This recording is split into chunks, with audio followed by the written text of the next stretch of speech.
Alright, what's up everyone? Welcome back to my YouTube channel. And in this video, I want to share tips to you about how to find and validate a startup idea. It has been well known by most people, the myth that you need to come up with some novel idea, some brand brilliant new idea when you want to build or start some new business. And here is the thing, right, guys? If you come up with some idea and you search on internet, I would say that 99% of the time the idea already exists, and it is perfectly okay if you don't really execute on some really, or it is perfectly okay to copy some things that already exist out there, and you don't actually have to do something new. And actually, it is a good sign if some idea that you can think of already been done, and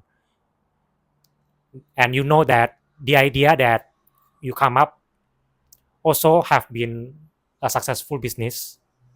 It is a really good sign because it means that there is a market on this idea that you're working on.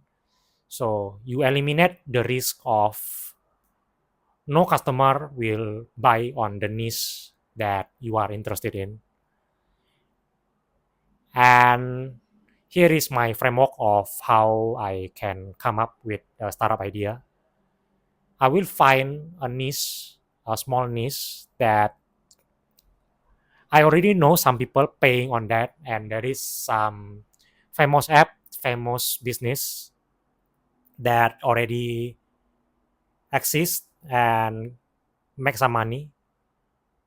I will go to the Play Store and read it, and then extract all the pain points using some AI prompts that I will share in the description. So in this way, you can find what is the weakness of the product that already exists out there and people paying for that. And then from the pain points, it is a starting point for you to either copy the whole product and improve based on these pain points, or you can make a smaller niche so you don't become the direct competitor of this startup, but you create a new niche, a new startup that specifically solve these pain points that this startup doesn't have. And yeah, that's it. My tips for coming up with a new idea. And if you find this video useful, you can click like and subscribe, and see you in the next video.